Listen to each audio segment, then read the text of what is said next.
போன தடவை தான் பாஷா படம் பார்த்து முடித்தேன். முடித்த உடனே அந்த வெப்சைட்டில் வந்து ரெக்கமெண்ட் பண்ணியிருந்தாங்க. If you like this watch this அப்படின்னு சொல்லிட்டு அண்ணாமலை படத்தை. அண்ணாமலை படத்தோட கதையை ஃபுல்லாக நான் மறந்துட்டேன். எனக்கு ஞாபகமே இல்லை பார்த்த மாதிரி. ஸோ அதனால தான் இன்னொரு தடவை பார்ப்போம் அப்படின்னு பார்த்தேன். பார்க்கும்போது தான் இந்த கதையோட வில்லன் கங்காதரனோட லைஃப் டிசிஷன்லாம் கொஞ்சம் கொஸ்டினபிளாக எடுத்திருந்தான்.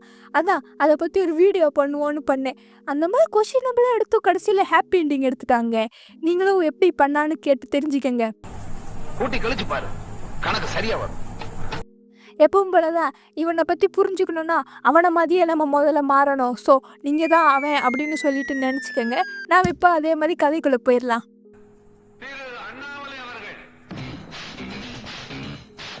உங்கள் வாழ்க்கை எல்லா பணக்காரங்களையும் மாதிரி இருந்தாங்க. உங்கள் அப்பா தாத்தான்னு சேர்த்து வச்ச சொத்தை வந்து நீங்கள் இன்னெரிட் பண்ணிட்டீங்க. அவங்க கஷ்டப்பட்டு கட்டி வச்சிருந்த வீடும் உங்களுக்கு அப்படியே இன்னெரிட் ஆயிடுச்சு. இந்த மாதிரி ஒரு நல்ல சொகுசான வாழ்க்கையை வாழ்ந்துகிட்டு இருக்கீங்க. உங்கள் அப்பா வந்து ஹோட்டல் வச்சு நடத்திட்டு இருக்காங்க. அந்த ஹோட்டலையும் நீங்கள் இன்னெரிட் பண்ணிவிட்டு அந்த ஒர்க்கை தான் பார்த்துக்கிட்டு இருக்கீங்க. இதே மாதிரி கொஞ்ச நாள் போனோடனே ஒரு நல்ல பொண்ணாக பார்த்து நீங்கள் கல்யாணம் பண்ணிக்கிட்டீங்க. இந்த மாதிரியும் உங்கள் வாழ்க்கை ரொம்ப நல்லா போயிட்டு இருந்தது. ஆனால் அது ரொம்ப நாளைக்கு நிலைக்கல. உங்கள் ஒய்ஃப் வந்து ப்ரெக்னென்ட் ஆகி குழந்தை பெற்றுக்கும் போதே இறந்து போயிட்டாங்க. அந்த பையனை உங்களால் பார்க்கவே முடியல. என்னதான் உங்கள் பையனாக இருந்தாலும் உங்கள் ஒய்ஃப் இறந்து போயிட்டாலே. அதனால் அவனுக்கு அசோக்குன்னு பேர் வச்சுட்டு கொஞ்ச நாள் வந்து லண்டனில் வந்து ஒரு ஹோட்டல் கட்டி பார்த்துட்ருக்கீங்க. உங்களுக்கு அப்போ தான் தோணுது, ஐயோ நம்ம பையனை வந்து இந்த மாதிரி ஊர்லேயே விட்டுட்டு வந்துட்டோமே, இந்த மாதிரி இருக்கக்கூடாது, நம்ம ஒய்ஃப் என்ன நினைப்பா நம்மள அப்படின்னு சொல்லிட்டு நீங்கள் ரிட்டர்ன் வந்துடுறீங்க.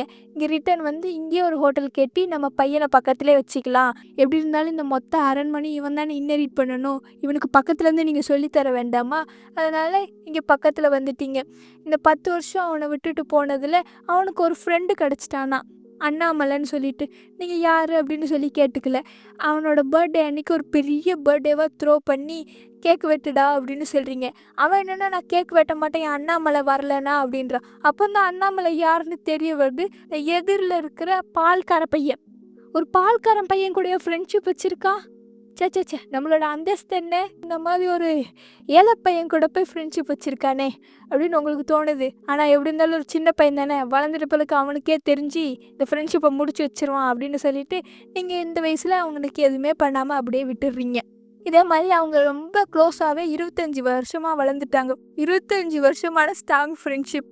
இதே மாதிரி போயிட்டுருக்கும் போது உங்களுக்கு ரொம்ப நாளாக ஆசை, கொடைக்கானலில் வந்து ஒரு ஹோட்டல் கேட்டணும் அப்படின்னு சொல்லிட்டு. அதுக்காக மினிஸ்டர்கிட்ட பர்மிஷன்லாம் கேட்டு வச்சிட்டிங்க. அதுக்கு அவங்க வந்து சைன் மட்டும் போடுங்க, அந்த மாட்டு பொங்கலுக்கு வந்து போடுங்க அப்படின்றாங்க. நீங்கள் உங்கள் பையனை அனுப்பிவிடலான்னு சொல்லிட்டு அனுப்புறீங்க. அவன் என்னென்னா நான் மாட்டு பொங்கலுக்கு எங்கேயும் போக மாட்டேன், என் ஃப்ரெண்டு அண்ணாமலை பற்றி தெரியும்ல, அவன் மாட்டு பொங்கல் இன்றைக்கி செலிப்ரேட் பண்ணுவான், நான் அங்கே போயே ஆகணும் அப்படின்னு ஒத்த காலில் நிற்கிறான். நம்ம எவ்வளோ பெரிய ஹோட்டல் ப்ராஜெக்ட் நிற்குது, மாட்டு பொங்கல் நான் செலிப்ரேட் பண்ணுறது முக்கியம். ஆனால் அவன் நீங்கள் சொல்கிறத கேட்காம அந்த மாட்டு பொங்கல் செலிப்ரேஷனுக்கு தான் போயிருக்கான். என்ன பண்ணுறது இந்த பையனை வச்சு அப்படின்னு யோசிச்சுக்கிட்டு இருக்கீங்க. இதே மாதிரி கொஞ்ச நாள் போயிடுச்சு. அப்போ தான் சர்குணா வந்து உங்ககிட்ட சொல்கிறான். சர்குணா வேறு யாரும் இல்லைங்க, தெரிஞ்ச ரிலேஷன் பையன்தான், சும்மா நம்ம கீழே நிற்கிறான், எப்படியாவது நம்மகிட்ட வந்து காசு வாங்கிடலான்னு சொல்லிட்டு நீங்களும் இவன் நல்லா வேலை செய்கிறானேன்னு கூட வச்சுக்கிறீங்க. அவன் அந்த சர்குணா என்னன்னா வந்து சொல்கிறான், உங்கள் பையன் வந்து ஏதோ ஒரு பொண்ணை லவ் பண்ணுறானா, அந்த பொண்ணு வந்து அவனுக்கு கீழே வேலை செய்யுதான். இப்படி வேலை செய்யற பொண்ணியா கல்யாணம் பண்ணுவான்?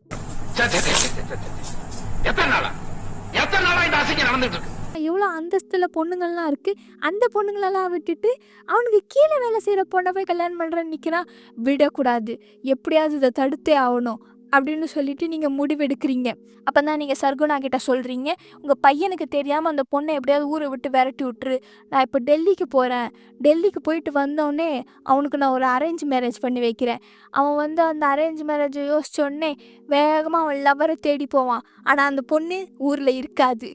இவன் இந்த மாதிரி மனசு உடஞ்சி ஒரு 6 மாதம் தேவதாஸ் மாதிரி சுற்றிக்கிட்டு இருப்பான். 6 மாதத்துக்கு அப்புறம் என்ன பண்ணுவான், அதுக்கப்புறமா அரேஞ்ச் மேரேஜுக்கு ஒத்துக்கு தானே ஆகணும், அப்போ நான் எல்லாத்தையும் பார்த்துக்கிறேன் அப்படின்னு சொல்லிட்டு நீங்கள் இந்த பிளானை சர்குணா கிட்ட சொல்கிறீங்க. சர்குணாவும் நான் அந்த பொண்ணை எப்படியாவது ஊரை விட்டு அனுப்பிச்சி வச்சிடுறேன் அப்படின்னு சொல்லிட்டு போகிறான். நீங்களும் டெல்லிக்கு போகிறீங்க. டெல்லியில் பாதி தூரம் போயிட்ட பிறகு சர்குணா என்னன்னா வாங்கன்னு கூப்பிட்றான். என்னடா இவ்வளோ அவசரமாக கூப்பிட்றான் அப்படின்னு சொல்லிட்டு சரி அதனால் நீங்களும் ரிட்டர்ன் வந்துட்டீங்க.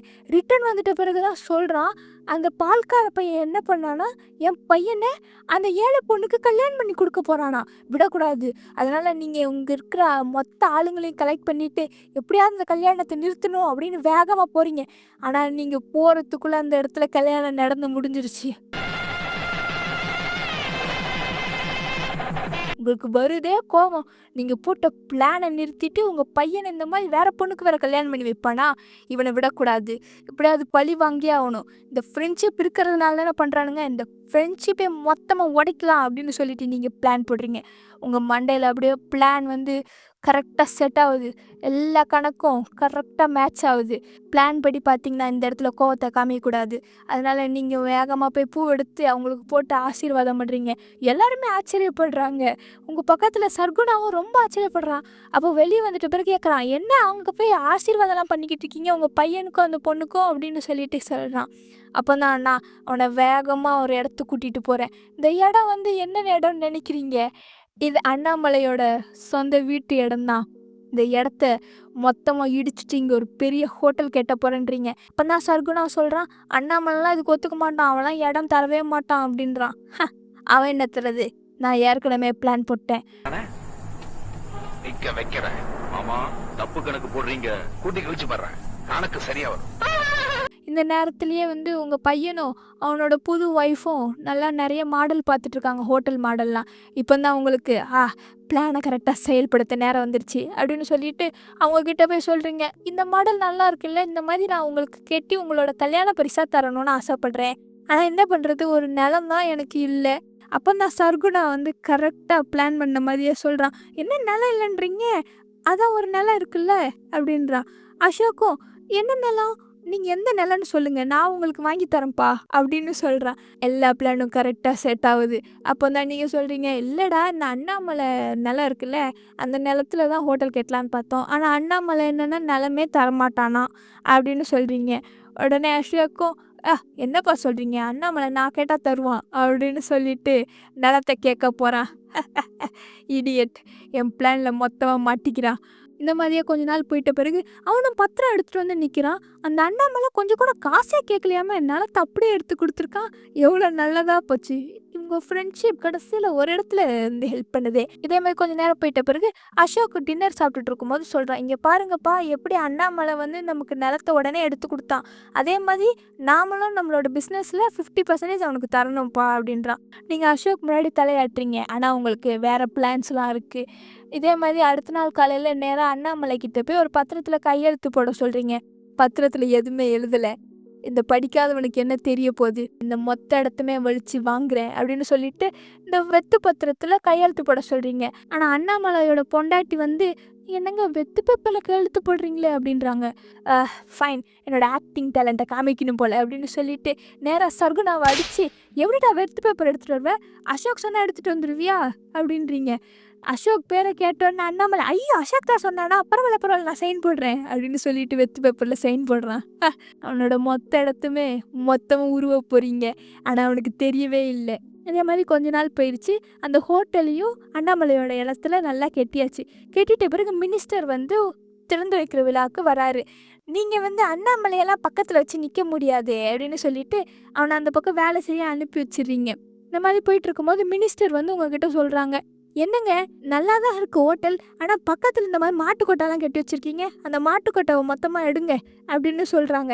ஆனால் அந்த அண்ணாமலை என்னென்னா அதெல்லாம் எடுக்க மாட்டானா, அவங்க அப்பா கட்டின வீடா, அந்த அப்பா கட்டின மாட்டுக்கொட்டாவா, ஸோ அதனால் இந்த இடத்துலலாம் எடுக்க மாட்டேன் அப்படின்னு சொல்லிட்டு இருக்கா. நீங்கள் அசோக் கிட்ட பொறுமையாக சொல்லி பார்க்குறீங்க, இந்த மாதிரி மாட்டுக்கொட்டெல்லாம் பெரிய ஹோட்டல் முன்னாடி வைக்க முடியாதுடா, யாரா உள்ளே வருவா அப்படின்னு சொல்லிட்டு இருக்கீங்க. ஆனால் அந்த விஷயம் எப்படி அண்ணாமலைக்கு தெரிஞ்சதுன்னு தெரில. அவன் என்னென்னா திடீர்னு மீட்டிங் ரூம்குள்ளே வந்துட்டு வேகமாக கத்த ஆரம்பிக்கிறான் அசோக் கிட்ட, இந்த மாதிரிலாம் எடுக்க முடியாது, உண்மையா இல்லையா பொய்யா இல்லையா அப்படின்னு சொல்லிக்கிட்டு இருக்கா.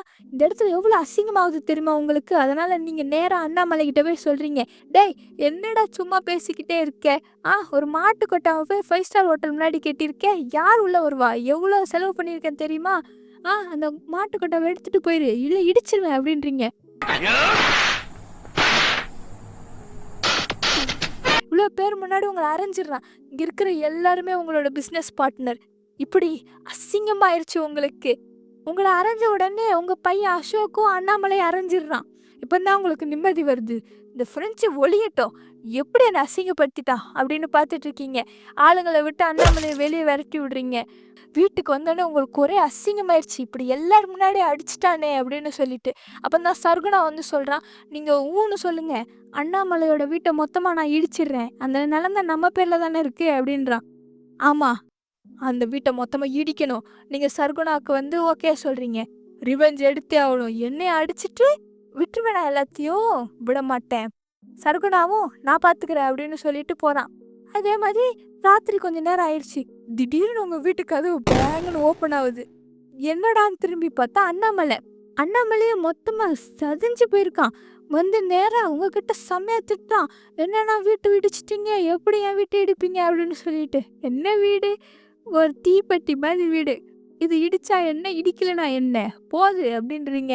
ஏன்னா அவன் ஒத்துக்கவே இல்லை, எங்கள் அப்பா வீட்டையே இடிச்சிங்க. உன்னுடைய பண வரிய ஒழிச்சு கட்டி நீ எப்படி என் வீட்டை இடிச்சு என் குடும்பத்தை நடுத்தர கொண்டு வந்தியோ அதே மாதிரி நானும் வீட்டை இடிச்சு உன் குடும்பத்தை நடுத்தர கொண்டு வரல. என் பேர் அண்ணாமலை இல்லடா. இதே மாதிரி கொஞ்ச நாள் போது அசோக்கும் அண்ணாமலை கிட்ட பேசுறதே இல்லை. நல்லதா போச்சு. இந்த நேரத்தில் தான் ஒரு ஃபோன் கால் வருது பேங்க்ல இருந்து. யாரோ அசோக்கோட சிக்னேச்சரை போட்டு செக் வாங்கிட்டு இருக்காங்களாம். யார் இது பேங்கே ஏமாற்றி காசு எடுத்துட்டு இருக்கிறது? அஃப்கோர்ஸ் சர்குணாவாக தான் இருக்கும் அப்படின்னு யோசிக்கிறீங்க. அவங்களும் சொல்கிறாங்க சர்குணா தான் அப்படின்னு சொல்லிட்டு. அந்த திருட்டு பையன், அவனை எப்படி நான் பக்கத்தில் வச்சுருந்தேன் அப்படியே நீங்கள் யோசிச்சுட்டே இருக்கும் போது சர்குணா உள்ளே கூப்பிடுறான். உங்கள் பையன் கூப்பிட்டு திட்டி வெளியே அவனை வந்து வேலையை விட்டு அனுப்பி விடுறான். அவன் என்னன்னா, என்னையே வேலையை விட்டு அனுப்புறீங்களா, நீங்களாம் ஏமாற்றி வாங்குறது இல்லையா, எப்படி அண்ணாமலைக்கிட்டேருந்து அந்த லேண்டே மொத்தமாக ஏமாற்றி வாங்கினீங்க அப்படின்னு சொல்கிறான். உங்கள் பையனுக்கு தெரியாது நீங்கள் ஏமாத்துனது. நல்ல வேளை உங்கள் பையன் அவனை நம்பலை, உங்களை நம்புகிறான். நல்லதாக போச்சு. இதே மாதிரி கொஞ்ச நாள் போயிட்டுருக்கு. இந்த அண்ணாமலை நல்ல பிஸ்னஸ் பண்ணி வளர்ந்துட்டுருக்கான். இவனுக்கு எப்போ பிஸ்னஸ் மைண்டில் வந்துச்சு? உங்கள் ஹோட்டலுக்கு எதிர்க்கவே இன்னொரு ஹோட்டல் கேட்டுட்டான். எங்கெங்கெல்லாம் ஹோட்டல் வச்சுருந்தீங்களோ அங்கங்கெல்லாம் ஹோட்டல் கேட்டுறான். உங்களை விட பெரிய பணக்காரன் ஆகிட்டுருக்கா. ஏன்னா ஒரு பாட்டு நேரம் தான் ஆச்சு, ஒரு பாட்டில் இவ்வளோ பெரிய பணக்காரன் அவரா, நான் யார் ஆயிவேன் அப்படின்னு நீங்கள் பார்த்துட்ருக்கீங்க. ஆனால் அப்படி நீங்கள் பார்க்குறதுக்குள்ளே அந்த அண்ணாமலை உங்களை விட நல்லா பணக்காரன் ஆகிட்டான். இந்த எப்போவுமே ஹோட்டலுக்கெல்லாம் ஒரு பிரசிடென்ட் வச்சுருப்பாங்க. உங்கள் பையன் தான் எல்லா ஹோட்டலுக்குமே பிரசிடெண்ட்டாக இருந்தான். ஆனால் இப்போ என்னென்னா ஷேர் ஹோல்டர்ஸ் எல்லாருமே வந்து அண்ணாமலை தான் ப்ரிஃபர் பண்ணுறாங்க. உங்கள் பையனை இறக்கி விட்டுட்டு இந்த அண்ணாமலை என்னென்னா பெரிய பிரசிடெண்ட்டாக மாற்றிட்டான். இது எப்படி நடந்தது? இதே மாதிரி கொஞ்ச நாள் போது உங்கள் பையனுக்கு குழந்தை பிறந்திருந்தது. நீங்கள் இப்போ தாத்தா ஆயிட்டீங்க. இந்த மாதிரி தாத்தா ஆகிட்ட பிறகு தான் உங்களுக்கு லைஃப்பில் ஒரு புது பர்ஸ்பெக்டிவே கிடைச்ச மாதிரி இருந்தது. ஏன் இந்த மாதிரி லைஃப் டிசிஷன்லாம் எடுத்தேன் அப்படின்ற மாதிரி கொஞ்சம் யோசிக்கிற நிலைமைக்கு போகிறீங்க. இதே நேரத்தில் தான் வந்து உங்களுக்கு இன்னொன்று தெரியாது, அண்ணாமலைக்கும் ஒரு பொண்ணு பிறந்திருக்காமே. பாருடா, எல்லாருமே இப்போ வயசாகிக்கிட்டே போகிறாங்க அப்படின்னு யோசிக்கிறீங்க. இதே மாதிரி கொஞ்ச நாள் போது ஒரு நிலத்துக்கு வந்து பெட்டிங் நடக்குது. இந்த நிலத்தில் ஹோட்டல் கட்டலாம் அப்படின்னு சொல்லிட்டு நீங்கள் யோசிக்கிறீங்க. மிஞ்சி போனால் 2 லட்சம் தான் இந்த இடத்துக்குலாம் தர முடியும். உங்கள் பையனை கூட்டிகிட்டு போய் சொல்லி தரீங்க எப்படி பெட்டிங் பண்ணுறது அப்படின்ற மாதிரி. இந்த மாதிரி நடந்துட்டு இருக்கும் போது திடீர்னு என்ட்ரி.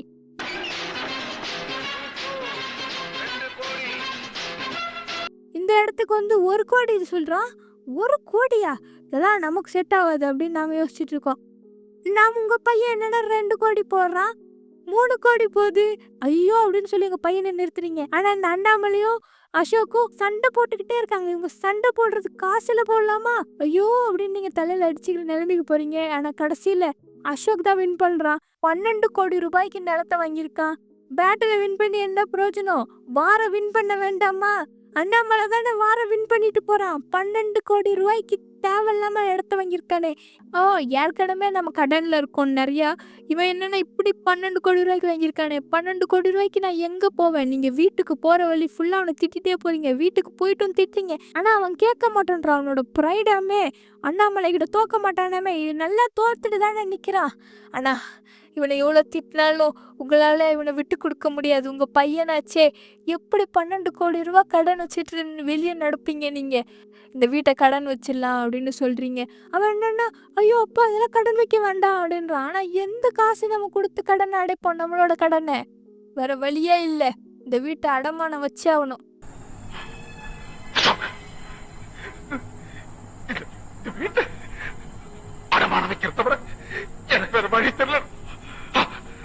ஆனால் என்ன பண்ணுறதுனே உங்களுக்கு தெரியல.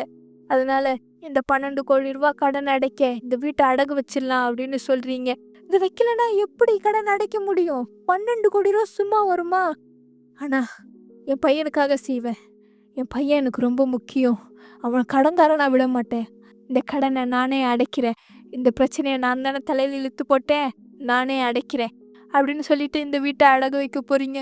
இந்த வீடு உங்கள் அப்பா உங்கள் தாத்தான்னு எல்லாருமே கஷ்டப்பட்டு காசு போட்டு கட்டினது. இப்படி சாதாரணமாக அடகு வைக்க போகிறீங்களேன்னு உங்களுக்கு ஒரே கஷ்டமாக இருக்குது. ஆனால் வச்சே ஆகணும். இந்த மாதிரி உங்கள் வீட்டை வந்து கடனுக்கு வச்சிட்ட பிறகு உங்களோட வீட்டோட மொத்த ஷேரையுமே ஒருத்தர் வாங்கிட்டாராம். யாருன்னு பார்த்தா அண்ணாமலை. இப்போ நான் உங்களுக்கு ஞாபகம் வருது, அவன் சொன்னான்ல என் வீட்டை மொத்தமாக வாங்கிட்டு என்னை நடு தெருவில் நிற்க வைப்பேன்னு சொல்லிட்டு, அதே மாதிரி செய்கிறான். என் வீட்டையே மொத்தமாக வாங்கிட்டான். இதுக்கப்புறம் நான் நடு தெருவுக்கு தான் போகணும். அவன் சொன்ன மாதிரியே ஜெயிச்சிட்டான்ல. இதை போய் உங்கள் பையன்கிட்ட சொல்கிறீங்க. அவனுக்கு ஒரே சந்தோஷமாகவே அண்ணாமலை கிட்ட இப்படி ஏமாற்றி இடத்த வாங்கணும்லப்பா, எனக்கு சந்தோஷம்தான் அவன் வின் பண்ணதுக்கு, அவனே வின் பண்ணட்டும் அப்படின்றான். உங்களுக்கு என்ன பண்ணுறதுனே தெரியல. இந்த மாதிரி உங்களோட லைஃப் டிசிஷன்லாம் தலையில் யோசிச்சுக்கிட்டு அப்படியே உட்காந்துட்டீங்க ஒரு இடத்துல. அண்ணாமலையோட அம்மா வந்து இந்த பத்திரத்தை எடுத்துகிட்டு வீட்டுக்குள்ளே வராங்க. அவங்களோட வீட்டை இடிச்சல்ல, இப்போ இடிக்கிறதுக்கு பார்க்க வந்திருக்காங்க போல் அப்படின்னு யோசிக்கிறீங்க. ஆனால் அவங்க என்னென்னா பத்திரத்தை கொண்டு வந்து அசோக் கிட்ட கொடுத்துட்டு, இந்த இடத்த நீங்களே வச்சுக்கோங்க, நாங்கள் ஒன்றும் அவ்வளோ மோசமான ஆளுங்க இல்லை இன்னொருத்தவங்களோட இடத்த பிடிக்க அப்படின்னு சொல்லிட்டு சொல்கிறாங்க. இப்படி இவ்வளோ நல்லவங்கள்லாம் இருக்கிறாங்க, வாய்ப்பே கிடையாது. நான் அவங்களோட மொத்த லேண்டுமே ஏமாற்றி எடுத்தேன். ஆனால் இப்படி என் லேண்டை எனக்கே திருப்பி தராங்க. இந்த மாதிரிலாம் எப்படி இருப்பாங்க? உங்களுக்கு இவ்வளோ நன்றி சொல்லி ஆகணும் அப்படின்னு சொல்லிட்டு நீங்கள் உண்மையெல்லாம் சொல்லிடுறீங்க. அசோக்குக்கு வந்து தெரியாது இந்த மாதிரி விஷயம், நான் அண்ணாமலை கிட்ட இருந்து இடத்த ஏமாற்றி வாங்கினது. நீங்கள் அண்ணாமலை கிட்ட தயவு செஞ்சு சொல்லியே ஆகணும். அசோக் மேலே கோவப்படாதீங்க, எந்த கோவமாக இருந்தாலும் என் மேலே பட சொல்லுங்கள் அண்ணாமலையை அவங்க அம்மாட்ட சொல்லி அனுப்புறீங்க. இதே மாதிரி நீங்கள் வெயிட் பண்ணுறீங்க, எப்படியாவது அண்ணாமலை அசோக்கோட ஃப்ரெண்ட்ஷிப்பை சேர்த்து வச்சிடணும்னு சொல்லிட்டு. இதே மாதிரி உங்கள் பையன் திடீர்னு வெளியே போகிறான். கொஞ்ச நேரம் கழிச்சு உங்களுக்கு கால் வருது, அசோக்கை வந்து சர்குணா கடத்திட்டு போயிட்டானா. ஐயோ அப்படின்னு சொல்லிட்டு நீங்கள் வேகமாக போகிறீங்க. நீங்கள் அங்கே போகிறதுக்குள்ளே அண்ணாமலை வந்து கடத்தின உடனே மொத்தமாக அடிச்சிட்டான். அங்கே அண்ணாமலை நிற்கிறான்.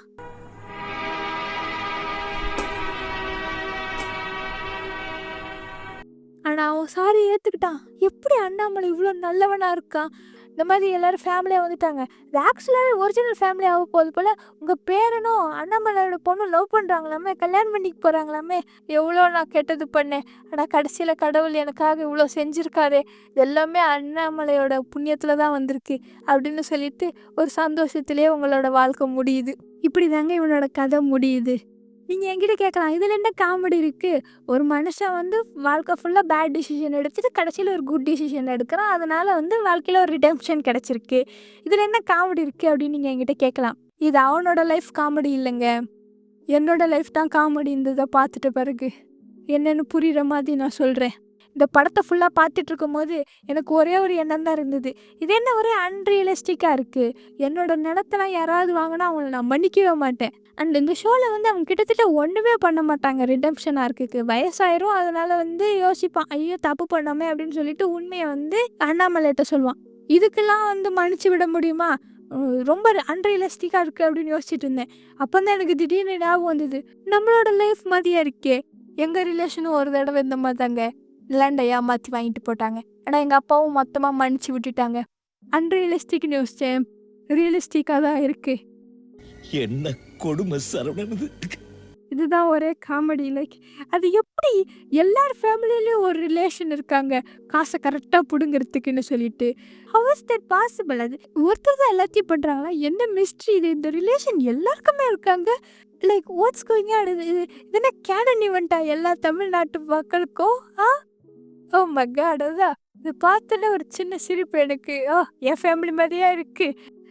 சரி, எதுக்கு கூப்பாடு போட்டுக்கிட்டு இருக்கேன் இந்த விஷயத்தை பற்றி?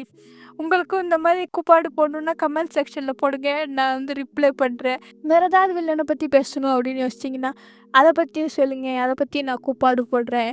இன்னொரு நல்ல கதையோடு வரேன். அதுவரையும் போயிட்டு வருகிறேன். லைக் பண்ணுங்கள், சப்ஸ்கிரைப் பண்ணுங்கள், ஷேர் பண்ணுங்கள், கமெண்ட் பண்ணுங்கள். Bye bye.